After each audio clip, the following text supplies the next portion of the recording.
Scallop neck ഇത്ര ക്യൂട്ടായിട്ട് വരുമെന്ന് ഞാൻ പോലും പ്രതീക്ഷിച്ചില്ല.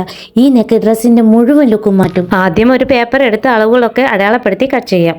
അങ്ങനെയാവുമ്പോൾ തുണിയൊന്നും വേസ്റ്റ് ആകാതെ കട്ട് ചെയ്യാനും സാധിക്കും.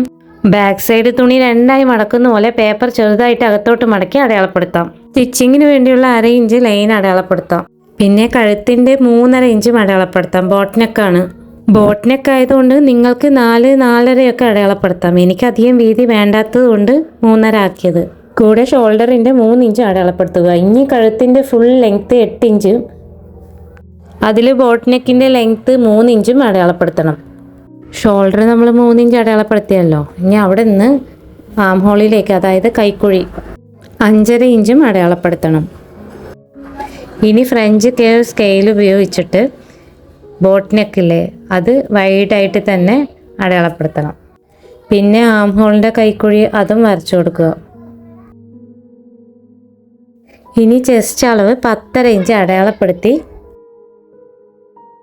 സ്റ്റിച്ചിങ്ങിന് തുണി 1.5 ഇഞ്ചും കൂടുതൽ അടയാളപ്പെടുത്തണം. നേരെ താഴെ അതേ അളവിൽ ഓരോ ലൈൻ വരച്ചു കൊടുക്കുക. അതായത് റെഡി അളവിൻ്റെയും സ്റ്റിച്ചിങ്ങിന് നമ്മൾ തുണി വിട്ടിട്ടില്ലേ അതിനെയും ചേർത്തിട്ട് 2 ലൈൻ വരച്ചു കൊടുക്കുക. ഇനി ബോട്ട് നെക്കിൽ നിന്നും താഴെ റെഡി അളവിലേക്ക് ഒരു ലൈൻ വരച്ചു കൊടുക്കുക. അവിടെയാണ് നമ്മുടെ സ്കാലപ്പ് ഡിസൈൻ വരുന്നത്.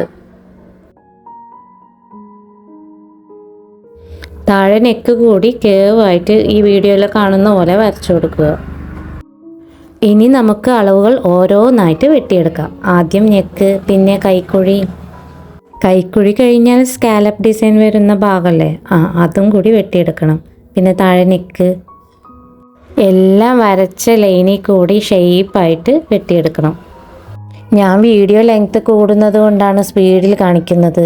നിങ്ങൾക്ക് സംശയം ഉണ്ടെങ്കിൽ ഒന്നുകൂടെ പിന്നോട്ട് പോയി നോക്കിയാൽ മതി. ഇനി ബ്ലൗസിൻ്റെ നെക്ക് ബാക്ക് സൈഡ് കട്ട് ചെയ്യുന്ന പോലെ തുണി 2ആയി മടക്കി വയ്ക്കുക. തുണിയുടെ മുകളിൽ കട്ട് ചെയ്ത പേപ്പർ വയ്ക്കുക. സ്കാലപ്പ് ഡിസൈൻ വരുന്ന ഭാഗം മാത്രം 1 ഇഞ്ച് എക്സ്ട്രാ തുണി മാർക്ക് ചെയ്ത് പേപ്പറിന് ചുറ്റും പെൻസിൽ വെച്ച് മാർക്ക് ചെയ്യണം. തുണി ലൈനിൽ കൂടി വെട്ടിയെടുക്കുക. ഇതിലാണ് നമ്മുടെ സ്കാലപ്പ് ഡിസൈൻ വരുന്നത്.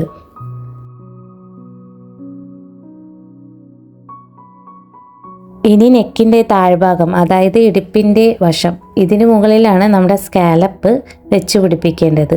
അതുകൂടി നമുക്ക് വെട്ടിയെടുക്കാം. തുണി 2ആയി വെച്ചതിന് ശേഷം പേപ്പർ മുകളിൽ വെച്ച് കഴുത്തിൻ്റെ ഭാഗമല്ല, സൈഡിൽ ആദ്യം 1/2 ഇഞ്ച് പിന്നെ ഒരു 1/2 ഇഞ്ച് അടയാളപ്പെടുത്തണം. 2.5 ഇഞ്ച് കണ്ടിട്ട് കൺഫ്യൂഷൻ അടിക്കൊന്നും വേണ്ട. 1/2 ഇഞ്ച് നമുക്ക് അടിച്ച് മറിക്കാനും മറ്റേ 1/2 ഇഞ്ച് അതിൻ്റെ മുകളിലാണ് സ്കാലപ്പിൻ്റെ സ്റ്റിച്ച് ചെയ്ത് വരേണ്ടത്. ഇനി നമുക്ക് ഇതുകൂടെ വെട്ടിയെടുക്കാം. 6 ഇഞ്ച് വീതിയിലും 17 ഇഞ്ച് ലെങ്ത്തിലും ഒരു പേപ്പർ ക്യാൻവാസ് വെട്ടിയെടുക്കണം. ഇതിനെ 2ആയി മടക്കിയിട്ട് 3 ഇഞ്ച് വീതിയിൽ വെട്ടിയെടുക്കാം.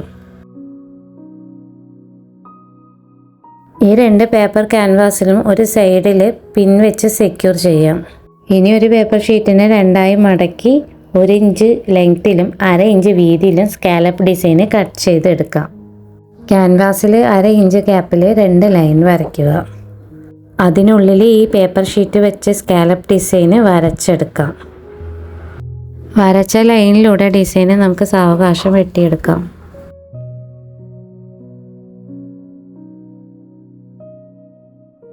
വെട്ടിയതിന് ശേഷം ആദ്യത്തെ പിന്നൊക്കെ അഴിച്ച് മാറ്റുക. അപ്പോൾ 2 ഡിസൈൻ കിട്ടും. വെട്ടിയ ലൈനിങ് എടുത്തത് അതിൽ നെക്ക് ഡിസൈൻ ഉണ്ടല്ലോ, ആ നെക്ക് ഡിസൈനിൽ നിന്ന് താഴോട്ട് വരെ നമ്മൾ വെച്ച് അയൺ ചെയ്ത് എടുക്കണം. ഇങ്ങനെ 2 സൈഡും നമുക്ക് അയൺ ചെയ്തെടുക്കാം. ഇങ്ങനെ ഇതുപോലെ 2 സൈഡ് നമുക്ക് ചെയ്തെടുക്കാം. ഇങ്ങനെ ബ്ലൗസിൻ്റെ ബോർഡർ വരുന്ന ഭാഗം 2ആയി മടക്കി വെച്ച ശേഷം ഈ ലൈനിങ് തുണി ഈ സ്കാലപ്പ് ഡിസൈന് ആ ബോർഡറിൽ വെച്ചിട്ട് ചുറ്റിലും മാർക്ക് ചെയ്ത് വെട്ടിയെടുക്കാം. ഇനി ബ്ലൗസിൻ്റെ നല്ല വശത്തിൽ ലൈനിങ് വെച്ചിട്ട് ആദ്യം കഴുത്ത് നമുക്ക് അടിച്ചെടുക്കണം. കഴുത്ത് സ്റ്റിച്ച് ചെയ്തതിന് ശേഷം സ്കാലപ്പ് ഡിസൈന് ക്യാൻവാസിനെ ഒട്ടിയിട്ട് പതുക്കെ പതുക്കെ 2 സ്റ്റിച്ചായിട്ട് ഇട്ട് കൊടുക്കുക. കേവിൻ്റെ അവിടെ എത്തുമ്പോൾ പതുക്കെ ഒന്ന് നിർത്തി തിരിച്ച് മെല്ലെ മെല്ലെ 2 സ്റ്റിച്ചായിട്ട് പതുക്കെ അതേ ഡിസൈനിൽ സ്റ്റിച്ചിങ് ക്യാൻവാസിൻ്റെ അകത്തോട്ടും പോകാൻ പാടില്ല, പുറത്തോട്ടും പോകാത്ത രീതിയിൽ പതുക്കെ സ്റ്റിച്ച് ചെയ്ത് എടുക്കണം.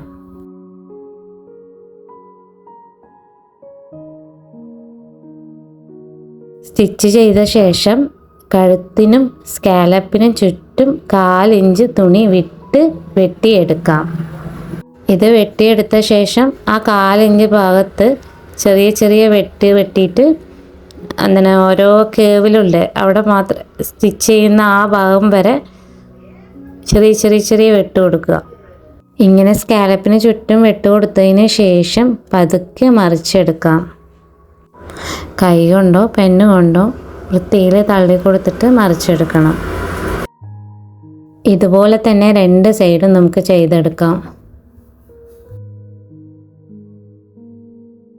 ഇതുപോലെ രണ്ടും ചെയ്തെടുത്തതിന് ശേഷം നമുക്ക് താഴത്തെ ഭാഗം യോജിപ്പിക്കാം.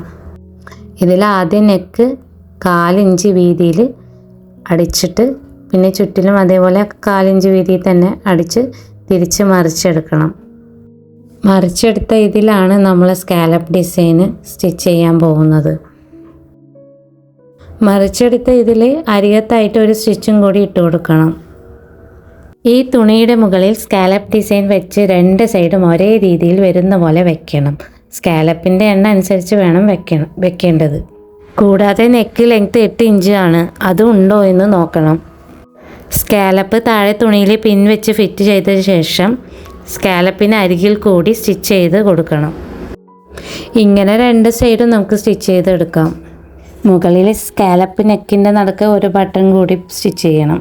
ഇനി ബ്ലൗസ് സാധാരണ സ്റ്റിച്ച് ചെയ്യുന്ന പോലെ മുൻഭാഗവും കൈയും സ്റ്റിച്ച് ചെയ്തെടുത്താൽ സ്കാലപ്പ് ഡിസൈൻ ബ്ലൗസ് റെഡി. ഇതിൽ കൈ പ്ലെയിൻ ആയതുകൊണ്ട് ഞാൻ മെഷീൻ എംബ്രോയിഡറി ഉപയോഗിച്ചിട്ട് എംബ്രോയിഡറിയും ചെയ്തെടുത്തിട്ടുണ്ട്. കല്യാണം പോലത്തെ ഫംഗ്ഷനിലൊക്കെ ഇതുപോലെ സ്റ്റിച്ച് ചെയ്താൽ നിങ്ങൾക്കും തിളങ്ങാം. ഇഷ്ടമായ ലൈക്കും സബ്സ്ക്രൈബും ചെയ്യണേ. Thanks for watching.